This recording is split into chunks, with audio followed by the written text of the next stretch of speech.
Praise the Lord. கர்த்தருடைய பரிசுத்த நாமத்துக்கு ஸ்தோத்திரம். Message of Jesus Tamil channel மூலமாக உங்களை மீண்டும் சந்திப்பதில் மிகவும் சந்தோஷம் அடைகிறேன். இந்த நாளிலும் தேவன் நமக்கு புதிய ஒரு வருடத்தை நமக்கென்று ஏற்படுத்தியிருக்கிறார். அதற்காக நம் தேவனை ஸ்தோத்தரிப்போம். இதை பார்த்து கொண்டிருக்கிற அனைவருக்கும் எனது மனமார்ந்த புது வருட நல்வாழ்த்துக்களை தெரிவித்துக் கொள்கிறேன். கர்த்தர் உங்களை ஆசீர்வதிப்பாராக. இந்த நாளிலும் தேவன் நம்மோடு என்ன ஒரு வாக்குத்தத்த வார்த்தைகளை கொடுக்க போறார் என்பதை நாம் கவனிப்போம். வேதாகமத்தில் பல ஆயிரக்கணக்கான வார்த்தைகள் உள்ளது. அதில் வாக்குத்தத்தமாக, அதுவும் ஒவ்வொரு நபர்களுக்கு ஒவ்வொரு இடத்தில் ஒவ்வொரு விதமாக அவர்களுக்கு தேவன் வாக்கு பண்ணியிருப்பார். அந்த வாக்குத்தத்தங்கள் எல்லாமே நிறைவேறியிருக்கிறதையும் நாம் வேதாகமத்தில் படிச்சிருப்போம். அந்த வகையில் இந்த முதலாவது நாளில் நமக்கு தேவன் என்ன வாக்கு கொடுக்க போறார் என்பதை இந்த காணொளியின் மூலமாக பார்ப்போம். ஜெபிப்போம். தேவன் நம்மோடு பேச வேண்டும் என்பதற்காக நாம் ஜெபித்து இந்த வசனத்தை ஆரம்பிப்போம். மகா பரிசுத்த எங்க நல்ல ஆண்டவரே, உமக்கு ஸ்தோத்திரம் தகப்பனே. இந்த நாளிலும் எங்களுக்கென்று ஒரு புதிய ஆண்டை நீங்கள் கொடுத்திருக்கீங்க ராஜா. உமக்கு நன்றி தகப்பனே. போன வருடம் முழுவதுமாக எங்களை பாதுகாத்து எந்த நோய் நொடியும் இல்லாமல் எங்களை சம்பூர்ணமாய் ஆசிர்வதித்த தேவனே, உமக்கு நன்றி ராஜா. இந்த வருடத்தில் இன்னும் நாங்கள் மென்மேலுமாய் உம்மிடத்தில் கிட்டி சேரவும் உம்முடைய வார்த்தைகளை பகிர்ந்து கொள்ளவும் எங்களுக்கு உதவி செய்யுங்க. இந்த முதல் நாளில் நீங்கள் எங்கள் கூட பேசுங்க. உம்முடைய வார்த்தையினால் பார்க்கிறவர்கள் அனைவரையும் தேற்றுங்க. அவர்கள் மத்தியில் நீங்கள் பேசினதா இருக்கட்டும் தகப்பனே. அப்பா, ஒவ்வொரு வார்த்தைகளும் அவர்களுடைய மனதில் ஆழ்ந்து ஊருருந்து பாய உதவி செய்யுங்க. நீரே பொறுப்பெடுத்து வழி நடத்துங்க. இந்த வசனம் அவர்களுக்கு ஆசீர்வாதமாய் மாறட்டும். இயேசு கிறிஸ்துவின் நாமத்தில் ஜெபிக்கிறேன் ஜீவனுள்ள நல்ல பிதாவே, ஆமென். மார்க்கு 10:27. மனுஷரால் இது கூடாததுதான், தேவனால் இது கூடாததல்ல. தேவனாலே எல்லாம் கூடும். மனுஷராலே இது கூடாததுதான், தேவனாலே இது கூடாதது அல்ல. மனுஷரால கூடாதது நிறைய விஷயங்கள் இருக்கும். நாமளே ஒரு சில விஷயங்கள் யோசிக்கும் பொழுது இதை என்னால் செய்ய முடியுமா, இதை செய்ய முடியாதா என்பதை நாம் யோசிச்சுட்டே இருப்போம். காலையிலேருந்து இரவு வரைக்கும் தூங்கும்போது தூங்கி எழுந்ததுக்கு அப்புறமும் அந்த விஷயத்தை பற்றி நாம் யோசிச்சு கொண்டே இருப்போம். அப்போது அந்த மனுஷரால் அது கூடாததாகவே இருக்கக்கூடிய ஒரு விஷயங்களை தேவனால் அது கூடும். மார்க் 10:27 தேவனால் எல்லாம் கூடும் என்ற வாக்கு தத்துவத்தை இந்த நாளில் நம் மத்தியில் தேவன் நமக்கு அருளி இருக்கிறார். ஹல்லேலூயா. தேவனால் எல்லாம் கூடும், தேவனால் எல்லாம் கூடும். என்னெல்லாம் கூடாததோ நம்மளால அதை எல்லாம் தேவனால் செய்ய முடியும் என்ற வாக்கு தத்தத்துடன் இந்த நாளை நாம் துவங்குவோம். ஹல்லேலூயா. அது மட்டும் இல்லாமல் தேவன் நமக்கென்று இந்த காரியங்கள் செய்ய வேண்டும் என்றால் நாம் என்ன விதமாக இருக்க வேண்டும்? தேவன் தானே செய்ய போறார், அவரால் தான் எல்லாம் நடக்குமேன்ட்டு நாம ஒரு சோம்பேறித்தனத்தினாலேயோ அல்லது சும்மா இருந்து இதெல்லாம் நடந்துரும் அப்படின்ட்டு நம்ம பாட்டு சும்மா இருக்கிறதுனாலையோ தேவன் எல்லா காரியத்தையும் நமக்கென்று செய்ய மாட்டார். ஆனா நமக்குள்ள இருக்கிற ஒவ்வொரு விஷயங்களையும் தேவன் பார்த்து கொண்டிருக்கிறார். நாம் ஜெபிப்பதையும், நாம் பைபிள் வாசிப்பதையும், நாம் ஆராய்ந்து சொல்வதையும், நாம் பிறரிடத்தில் பேசுவதையும் கூட தேவன் நம்மளை கண்ணோக்கி பார்த்து கொண்டிருக்கிறார். அவரிடத்தில் இருந்து மறைவானது ஒன்றுமில்லை. எதையெல்லாம் மனிதர்களால் கூடாததோ அது தேவனால் கூடும். ஆனால் அந்த விதத்தில் தேவன் நமக்கென்று ஒரு அறிவுரை கூறுகிறார். இன்று மார்க்கு 10:21 வாசிப்போம். இயேசு அவனை பார்த்து அவனிடத்தில் அன்பு கூர்ந்து, உன்னிடத்தில் ஒரு குறைவு உண்டு. நீ போய் உனக்கு உண்டானவைகளையெல்லாம் விற்று தரித்திரருக்கு கொடு, அப்பொழுது பரலோகத்திலே உனக்கு பொக்கிஷம் உண்டாயிருக்கும். பின்பு சிலுவையை எடுத்துக்கொண்டு என்னை பின்பற்றி வா என்றார். மிக பெரிய ஒரு ஐஸ்வர்யவான் இயேசு கிறிஸ்துவின் இடத்தில் வந்து, நல்ல போதகரே, நான் நித்திய ஜீவனை அடைவதற்கான வழி என்ன அப்படின்னு ஒரு கேள்வி எழுப்புறாரு. ஆனால் இயேசு கிறிஸ்து சாதாரணமாக சொல்கிறாரு பாருங்க, நீ வேதாகமத்தில் இருக்கிற எல்லா விஷயத்தையும் படிக்கிற, அதை ஃபாலோ பண்ணாவே போதுமே அப்படின்றது தான் இயேசு கிறிஸ்து அவனுக்கு சொன்னது முதலாவது. அப்போ அந்த ஐஸ்வர்யவான் சொல்லுகிறார், நான் தான் சிறு வயதுல இருந்தே இது எல்லாத்தையும் ஃபாலோ பண்ணிட்டு இருக்கேனே. என் தாய் தகப்பனை கனம் பண்ணுகிறேன், கொலை செய்யலை, நான் விபச்சாரம் செய்யலை, களவு செய்யலை, யாருக்காகவும் பொய் சாட்சி சொல்லலை, யாருடைய மனைவியும் நான் இச்சிக்கலை, யாருடைய பொருளையும் நான் இச்சிக்கலை.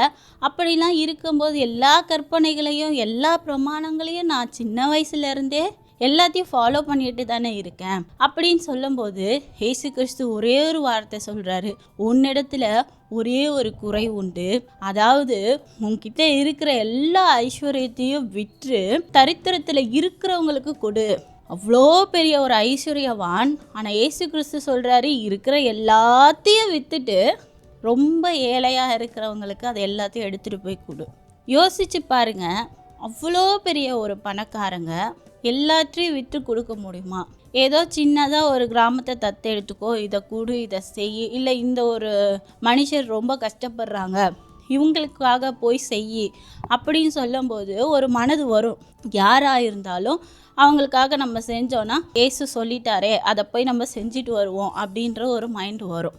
ஆனால் ஏசு சொல்கிறது என்னது? அந்த ஐஸ்வர்யவான்கிட்ட இருக்கிற எல்லா பொருளையும் விற்று தரித்திரருக்கு கொடு, அப்பொழுது நீ நித்திய ஜீவனை அடைவாய் என்று சொல்கிறார். இது ஒரே ஒரு வழி தான் அவர்கிட்ட சொன்னது. அதை கொடுத்துட்டனா நீ என்னோட கூட பின்பற்றி வரலாம் அப்படின்னு இயேசு கிறிஸ்து சொல்கிறார். அப்போது அந்த ஐஸ்வர்யவானுக்கு என்ன தோணுது? இதை எல்லாத்தையும் விட்டுட்டா நான் எங்கே போவேன்? என் கூட இருக்கவங்க என்னை மதிக்க மாட்டாங்களே, என் கூட இருக்கவங்க என்னை பார்க்க மாட்டாங்களே, எனக்கு யார் சாப்பாடு போடுவா, எனக்கு யார் எல்லாவற்றையும் செய்வா, எனக்கு இவ்வளோ சேவகர்கள் இருக்காங்களே, இவங்களெல்லாம் இல்லாமல் என்னால் என்ன செய்ய முடியும்? அதுபோல் நம்மளுடைய வாழ்க்கையில் நாம் எவ்வளோ விஷயங்களுக்கு எவ்வளவோ டேலண்ட்டாக இருக்கலாம், எவ்வளவோ பணம் உள்ளவர்களாக இருக்கலாம், எவ்வளவோ ஆஸ்தி உள்ளவர்களாக இருக்கலாம். ஆனால் நம்மிடத்திலும் ஒரு குறைவு உண்டு என்பதை இந்த வாக்குத்தத்தத்தின் மூலமாக தேவன் நமக்கு விளக்குகிறார். உங்களுடைய குறைவுகள் என்ன?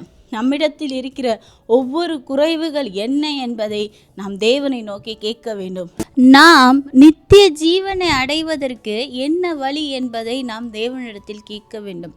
அந்த ஐஸ்வர்யவான் எப்படி தேவனிடத்தில் வந்து கேட்டாரோ நித்திய ஜீவனை அடைவதற்கான வழி என்னவென்று, அதுபோல நாம் இந்த நாளில் இயேசுவே, தேவனே, என்னுடைய நித்திய ஜீவனை நான் அடைவதற்கு எனக்குள்ளாக ஏதேனும் குறைகள் உண்டா, என்னிடத்தில் ஏதேனும் குற்றங்கள் உண்டா என்பதை நாம் ஆராய்ந்து பார்க்க வேண்டும். நாம் எல்லோரும் ஒரு விஷயத்தை நல்லா யோசிச்சு பாருங்க.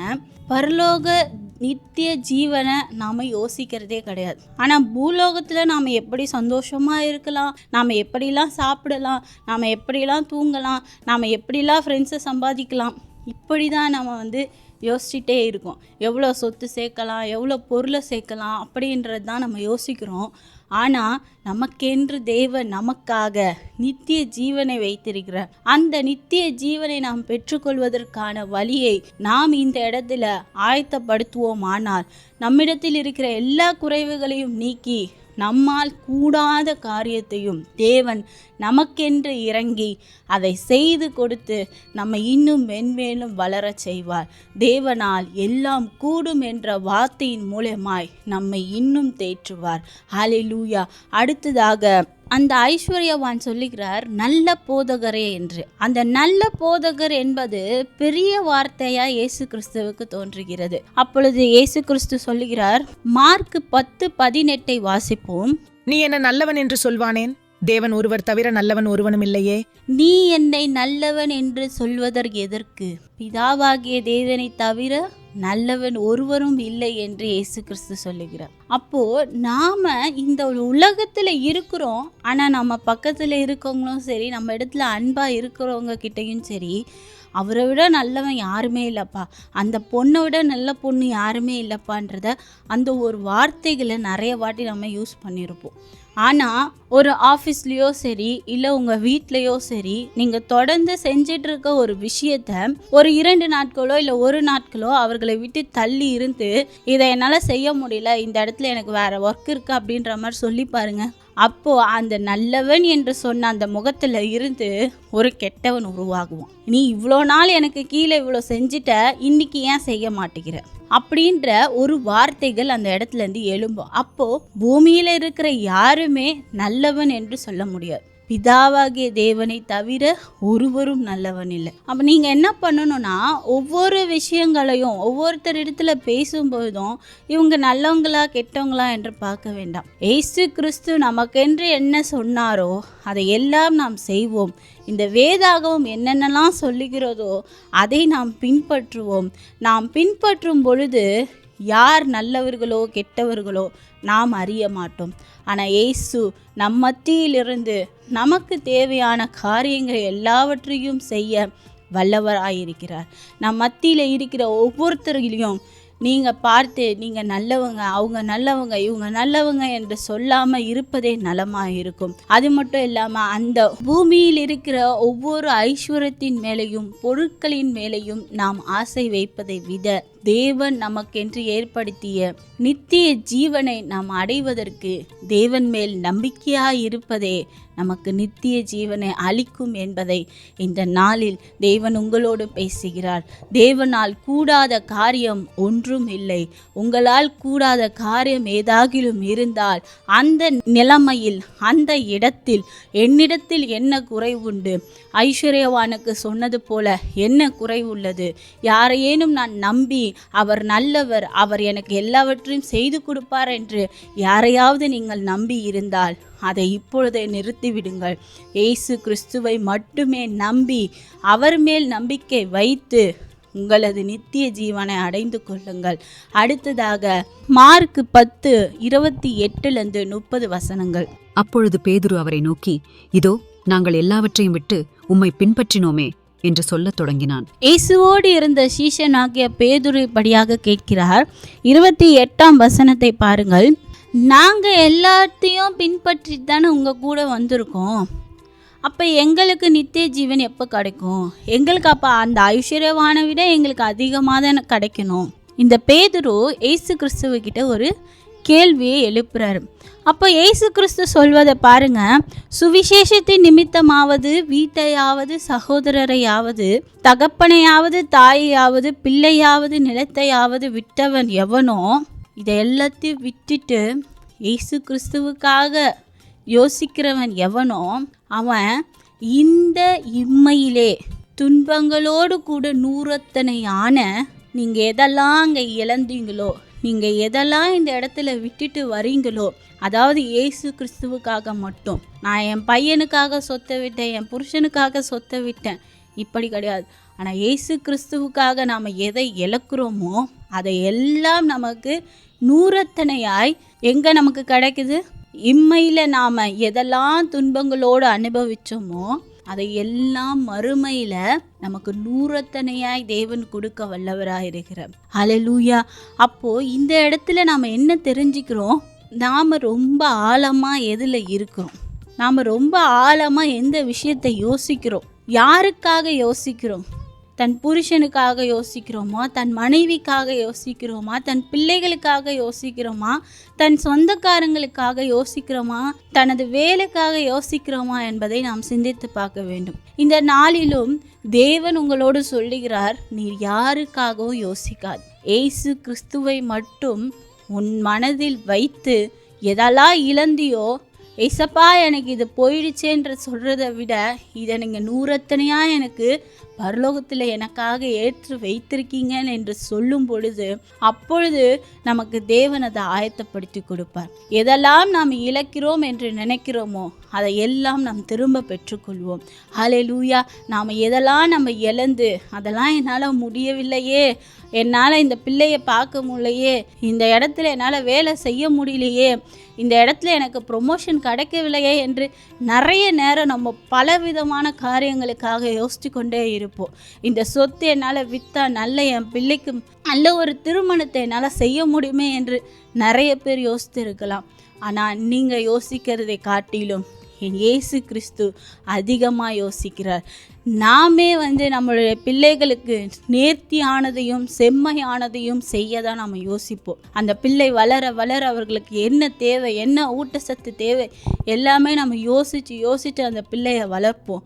நாம் மனிதர்களாக இருக்கிற நாமே நம் பிள்ளைகளுக்கு இவ்வளவா யோசிக்கும் பொழுது தேவன் நம் பிள்ளைகளை நம்மை விட அதிகமாய் பார்த்து கொள்ளுவார். இந்த நாளிலும் நீங்கள் ஒரு விதங்களில் இந்த கடனிலிருந்து என்னால் வெளியே வர முடியல, எனக்கு இந்த கடன் தான் ரொம்ப முக்கியமாக இருக்குது, என்னால் கடன் வாங்காமல் இருக்க முடியல என்று சொல்பவர்களை பார்த்து இன்று சொல்லுகிறார், தேவனால் எல்லாம் கூடும், மனுஷரால் இது கூடாதது தான். உங்களால் இது முடியாமல் இருக்கலாம், ஆனால் இந்த நாளில் ஒரு தீர்மானத்தை எடுங்க. இயேசு கிறிஸ்துவை நம்பி அந்த தளத்தில் இறங்குக. நான் இனி கடன் வாங்க மாட்டேன், நான் இந்த இடத்துல பொய் சொல்ல மாட்டேன், நான் இந்த இடத்துல யாருக்காகவும் அவர்களுக்காக சந்தோஷப்படுத்துவதற்காகவோ அவர்களை ஒரு உற்சாகப்படுத்துவதற்காகவோ அவர்களுக்கு கீழாக நான் அமர மாட்டேன், என்னுடைய வேலைகளை நான் சரியாய் செய்வேன் என்ற அந்த பொருத்தனையை இந்த நாளில் எடுங்க. நான் இந்த இடத்துல கடன் வாங்க மாட்டேன் என்ற ஒரு பொருத்தனையை எடுத்தீங்கன்னா அப்போ இயேசு கிறிஸ்து உங்கள் மத்தியில் இறங்கி அந்த கடன்களை நிவர்த்தி செய்ய தேவன் போதுமானவராக இருக்கிறார். உங்களால் கூடாதது தான். இப்படி நான் பிள்ளைய போய் பட்டினியாக போட முடியும், நான் சாப்பிட்னாலும் பரவாயில்ல, என் குழந்தைக்காவது நான் வாங்கிட்டு கொடுக்கணுமேன்ற நிறைய அம்மாமார்கள் இருக்கீங்க. ஆனால் இயேசு கிறிஸ்து என்று சொல்லுகிறார், உங்களை விட தேவன் அவர்களுக்கு இன்னும் அற்புதமாகவும் நூறத்தனையாகவும் பெருகி பழுகி நிரம்பத்தக்க அளவிற்கு அவர்களுக்கு கொடுக்க தேவன் இருக்கிறார். ஆனால் அதை எல்லாவற்றையும் தடை செய்து அதை ஒரு கடனில் நீங்கள் கொண்டு போய் விடுவது நேர்த்தியானதாக இருக்காது. எல்லா பேரண்ட்ஸும் எதிர்பார்க்கறது கடன் என்னோடு போக வேண்டும், என் பிள்ளைகள் மேல் வரக்கூடாது என்பதை தான் எதிர்பார்க்குறீங்க. ஆனால் நீங்கள் செய்கிற ஒரே தவறு, அந்த பிள்ளைக்காக தான் நீங்கள் கடனே வாங்குறீங்க. அந்த கடனிலிருந்து விடுபட வேண்டும் என்றால் என்னால் முடியவில்லை என்று சுத்தமாக எல்லாவற்றையும் தேவனிடத்தில் அர்ப்பணித்துட்டு அதை தேவன் பார்த்து கொள்வார் என்ற ஒரு மன உறுதியோடு மன தைரியத்தோடு அந்த குடும்பத்தை நடத்தி செல்லுங்கள். தேவன் உங்களுக்கு எல்லா விதங்களையும் எல்லா அற்புதங்களையும் எல்லா அடையாளங்களையும் உங்களிடத்தில் நிறைவேற்றுவார். ஹல்லேலூயா. அது மட்டும் இல்லாமல் கடைசியாக ஒரு விஷயம், மார்க்கு 10:37-41 வரைக்கும் வாசிப்போம். அதற்கு அவர்கள், உமது மகிமையிலே எங்களில் ஒருவன் உமது வலது பாரிசத்திலும் ஒருவன் உமது இடது பாரிசத்திலும் உட்கார்ந்திருக்கும்படி எங்களுக்கு அருள் செய்ய வேண்டும் என்றார்கள். இதுவும் சீஷர்கள் கேட்கிற ஒரு கேள்விகள் தான். இயேசு கிறிஸ்துவ கிட்ட இருந்தவங்க தான் அதிகமான கேள்விகள் கேட்குறாங்க. நாம் எப்பெல்லாம் இயேசு கிறிஸ்துவக்கிட்ட நெருங்கி வரோமோ நம்மிடத்தில் கேள்விகள் அதிகமாய் உருவாகும், நம்மிடத்தில் தெளிவுகள் அதிகமாய் உருவாகும். அப்போ அந்த விடைகள் கிடைக்க கிடைக்க கிடைக்க நம்மளுடைய பலம் அதிகமாகிட்டே இருக்கும், இயேசுவோடு இல்லை உறவு அதிகமாகிட்டே இருக்கும். அதுபோல் இந்த இடத்துல சீஷர்கள் கேட்குறார்கள், உம்முடைய மகிமையில் வலது புறத்திலும் இடது புறத்தில் யாராவது உட்காரணும்லப்பா, அந்த பர்சன் யாருன்றதை நீங்கள் எங்களுக்கு நியமிச்சுட்டு போங்க அப்படின்றதையும் அவங்க கேட்குறாங்க. அப்போ இயேசு சொல்கிறாரு, எனக்கு இந்த இடத்துல சொல்வதற்கு எதுவும் இல்லை, பிதாவாகிய தேவன் யாரை சித்தமாக வச்சிருக்காரோ அவங்க தான் என் வலது புறத்துலேயும் இடது புறத்துலேயும் உட்கார முடியுன்றது. அப்போது சீஷர்களுக்கே இந்த நிலைமைனா நமக்கு என்ன நிலைமை? நாம் ஒரு விஷயத்தில் போயிடுவோம், ஆனால் போயிட்டு எனக்கு ஏசு இதை செய்யலை அதை செய்யலை இதை பண்ணலை அதை பண்ணலை நான் அதை ப்ரேயர் பண்ணிட்டு தானே போனேன் அப்படின்ட்டு நம்ம எவ்வளோ விஷயங்களுக்கு ஏங்கி இருப்போம். ஆனால் தேவன் இன்று உங்களை பார்த்து சொல்லுகிறார், பிதாவின் சித்தத்தை நிறைவேற்றவே இயேசு கிறிஸ்து பூமிக்கு வந்தார்.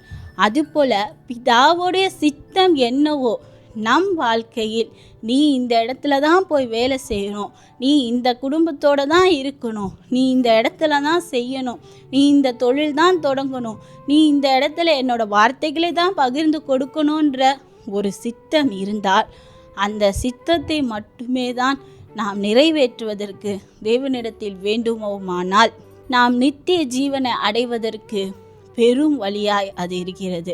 அது மட்டும் இல்லாமல் அதே வசனத்தில் கீழே பார்த்தீங்கன்னா 41ஆம் வசனத்தில் மற்ற 10 பேரும் அதை கேட்டு யாக்கோபின் மேலும் யோவானின் மேலும் எரிச்சலானார்கள். சீஷர்கள் யோவானையும் யாக்கோபையும் பார்த்து எரிச்சல் அடைந்தார்கள் என்று. அந்த சீஷர்களை போல பார்த்து கொண்டிருக்கிற உங்கள் மனதில் எவ்வளவோ எரிச்சல்கள் இருக்கலாம். அவன் இவ்வளோ பெரிய விஷயங்கள் செய்கிறான், ஆனால் அவன் வளர்ந்துக்கிட்டே போகிறான்.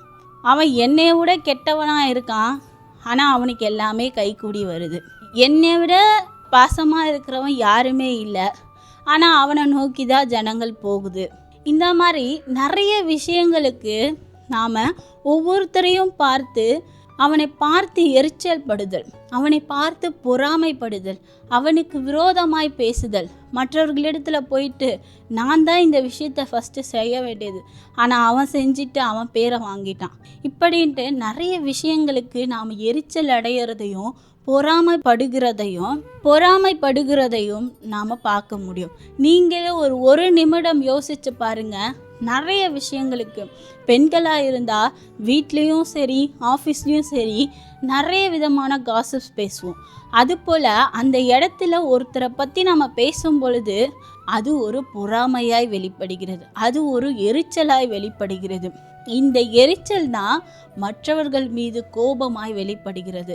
அந்த கோபம் அவர்களை ஏதாவது ஒன்று செய்ய வேண்டும், அவர்கள் இந்த இடத்துல இருக்கக்கூடாது, அவர்கள் இந்த இடத்துல செய்யவே கூடாது, நான் தான் அந்த இடத்துல மேலோங்கி நிற்க வேண்டும் என்ற அந்த ஒரு எண்ணம் எல்லார் மனதிலும், பெண்களாக இருந்தாலும் சரி ஆண்களாக இருந்தாலும் சரி, சிறு பிள்ளைகள் முதற்கொண்டு இந்த எண்ணம் வளருவதை நான் பார்த்து கொண்டிருக்கிறேன்.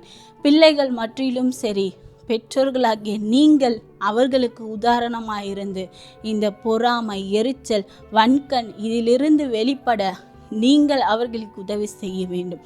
இதிலிருந்து என்னால் வெளியே வர முடியல, ஒருத்தரை பற்றி என்னால் குறை சொல்லாமல் இருக்க முடியல அப்படின்னு சொல்லுகிற பர்சனாக நீங்கள் இருந்தீங்கன்னா இன்று இயேசு கிறிஸ்துவக்கிட்ட எல்லாவற்றையும் ஒப்படைச்சு முழங்கால் படியிட்டு கேளுங்க.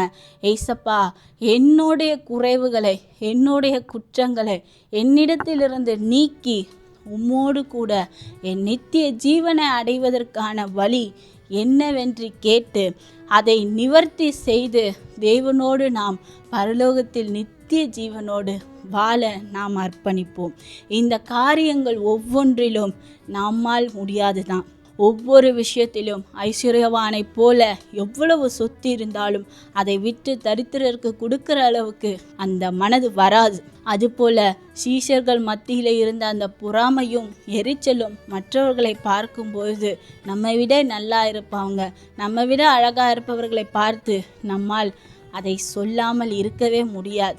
ஆனால் இந்த விஷயங்கள் எல்லாவற்றையும் நாம் அதை கட்டுப்படுத்தி தேவனிடத்தில் ஒப்பு கொடுத்து, இதை என்னால் செய்ய முடியலப்பா, இந்த கடனிலிருந்து வெளிவர முடியலப்பா, இந்த வேலையை விட்டு என்னால் வெளியே வர முடியல, என் குடும்பத்திற்காக இந்த வேலையை நான் செய்கிறேன் என்று சொல்லுகிறவர்கள் அநேக பேராக இருக்கிறீர்கள். அது எல்லாவற்றிலிருந்து வெளிவர தேவன் உங்களுக்கு இந்த நாளில் பெரிய அற்புதங்களையும் பெரிய அடையாளங்களையும் உங்கள் மூலமாய் செய்ய வல்லவராயிருக்கிறார்.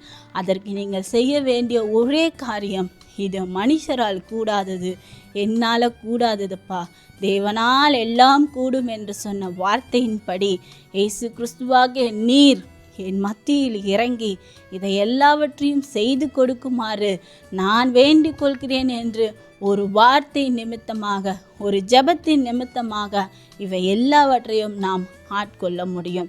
இயேசு இன்று உங்களை பார்த்து சொல்லுகிறார், மனுஷரால் கூடாதது தேவனாலே கூடும் என்று. ஜெபிப்போம். அன்புள்ள தேவனே, உமக்கு ஸ்தோத்திரம் தகப்பனே. இந்த நாளிலும் தேவனாலே எல்லாம் கூடும் என்ற வார்த்தையை எங்கள் மத்தியில் கொடுத்திருக்கீங்க ராஜா. அந்த வார்த்தைகளை அனைத்தையும் இங்கே பார்த்திருக்கிற ஒவ்வொரு பிள்ளைகளையும், ஒவ்வொரு சகோதர சகோதரிகள் மத்தியிலும் அவர்களால் கூடாத காரியங்கள் ஏதாகிலும் இருந்தால் அதை தேவனால் கூடும் என்ற ஒரு விசுவாசத்தை ஒவ்வொரு பிள்ளைகள் மத்தியிலும் கொடுங்க ராஜா. அவர்கள் இன்று போல என்றும் செழிப்பாய் வாழ உதவி செய்யுங்க. உம்முடைய நித்திய ஜீவனை அடைவதற்கான வழியை அவர்கள் மத்தியில் பகுத்தறித்து கொள்ளுங்க ராஜா. தேவரீர், நீர் அவர்களோடு இருந்து இந்த வாக்குத்தத்தத்தை அவர்கள் குடும்பத்தின் மேலும், அவர்கள் பிள்ளைகளின் மேலும், அவர்களது சொந்தங்களின் மேலும், அவர்களது வீட்டின் மேலையும் பலிக்க கடவுது தகப்பனே. ஆவியானவரே, நீரே பிள்ளைகள் மத்தியில் அசைவாடுங்க. தேவனால் எல்லாம் கூடும் என்ற வார்த்தை அவர்கள் மத்தியில் நிறைவேறட்டும். இன்னும் அவர்களை பலுகி பெருகி ஆசீர்வாதத்தால் நிரப்புங்க. இயேசு கிறிஸ்துவ நாமத்தில் ஜெபிக்கிறேன் ஜீவனுள்ள நல்ல பிதாவே, ஆமென். நீங்கள் வார்த்தையின்படி எல்லாவற்றுக்கும் கீழ்ப்படிந்து அதை நடத்துவோமானால் நித்திய ஜீவனை அடைந்து இந்த நாளிலிருந்து நாம் ஒரு புது மனிதனாக புது மனுஷியாக மாறுவதற்கு தேவன் வழிவிடுவார். இந்த நாளை இன்னும் உற்சாகத்துடன் கொண்டாடுங்கள். உற்சாகத்துடனும் பலத்துடனும் இந்த நாளை ஆரம்பியுங்கள். தேவன் உங்களோடு இருந்து காரியங்களை வாய்க்க செய்வார். கர்த்தர் உங்களை ஆசீர்வதிப்பாராக. மீண்டும் ஒரு முறையாக உங்களுக்கும் உங்கள் குடும்பத்தினர் அனைவருக்கும் எனது புத்தாண்டு நல்வாழ்த்துக்களை தெரிவித்துக் கொள்கிறேன். God bless you. Amen.